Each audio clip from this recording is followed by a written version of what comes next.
Welcome to this video presentation on Canada's Great Divide Trail online and mobile guidebook. My name is River Tig. I'm the author of the guidebook as well as the developer of the website that you are looking at now and the mobile phone application that I'll be demonstrating in just a bit. This video is just a sneak peek. The software and guide are currently in beta. A more in-depth set of videos on how to use the capabilities, including taking the guidebook offline for use on the trail, will be coming soon. But for now, let's just get a feel for some of the content. First and foremost, the 1,200-kilometer Great Divide Trail itself is visible in pink. Even at this scale, you can see some of the route uses a dashed symbol to indicate portions of the GDT that are cross-country, and a different symbol for small sections where the GDT follows a road. Alternate routes and side trails are shown in blue. Exit routes from the GDT out to civilization are in orange. I will use a bookmark to go to the very beginning of the trail at the international border near Waterton. Note that at this scale, waypoint labels become visible. You'll see two main types of waypoints. Those in green are kilometer posts and indicate simply how far you've walked from the border. 1, 2, 3, 4, 5. The labels in red are section waypoints. There are 7 sections of the GDT. The first set of waypoints, section A, begin with the letter A, followed by a number indicating distances to the end of the section. Here we can see that this waypoint is 134.5 kilometers to the section end in Coleman. The trails show distances between waypoints in kilometers or optionally miles. We can view a legend and quickly match the symbols we see on the map.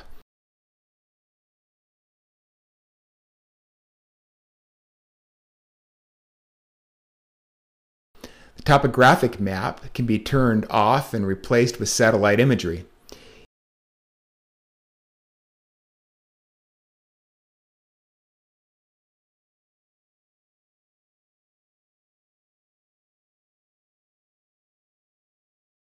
In many places, it is possible to see the trail, such as here near kilometer post K17. The accuracy of the GDT track line should be excellent. It is the average of 3 through hikes, 2 from myself, on the trail and further post-processed with aerial imagery.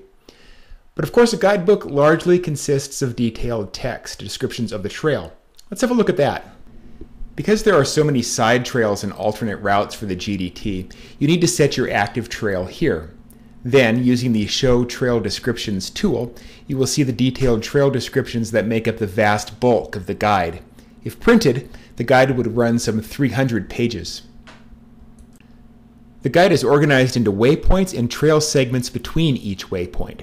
You can read about what is at the location as well as see icons that give you an at-a-glance understanding of what is there. In this case, there is a lake and a pay campsite. When you click on a waypoint, the map zooms to that location and the point is highlighted. Likewise, for the trail segments between waypoints, they are highlighted when you click on them.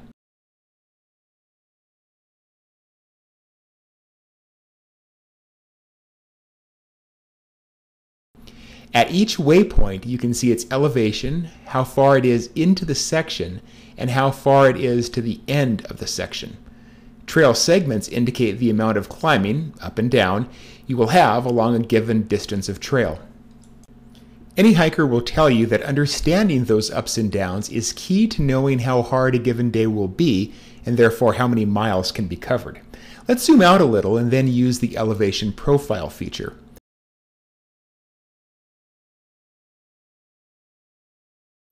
The elevation profiles show us graphically all of the ups and downs on the trail.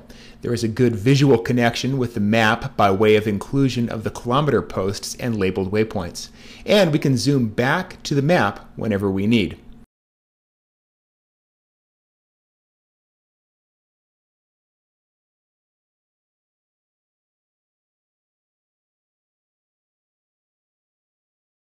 Of course, no mobile guidebook would be complete without GPS integration. With the GPS tool, you can get your current position in lat-long and in UTM.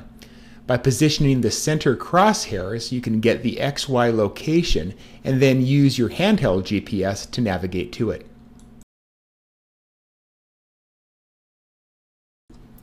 Like a traditional guidebook, this guide includes sections that you would typically find in a paper guidebook. For example, how to prepare for the logistics of a 2-month hike, a listing of all of the campsites you will find along the way. There are descriptions of each of the 7 sections on the Great Divide Trail.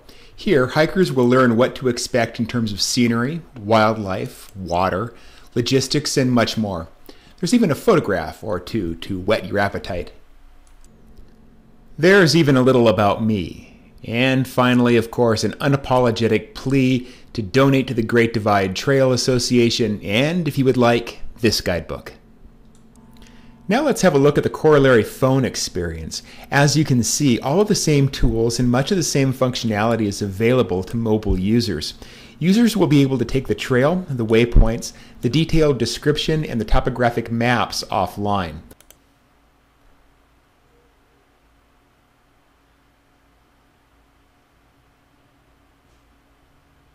Offline users will also be able to suggest the addition of new waypoints or edit existing waypoints in the field, and then once connected again to Wi-Fi, sync those edits with the master database so that other hikers can learn of any changes. So that's a preview of the Great Divide Trail online and mobile guidebook. Field testing of the app will occur this summer with significant content and functionality improvements to follow. Look for the guidebook to be ready by early 2017.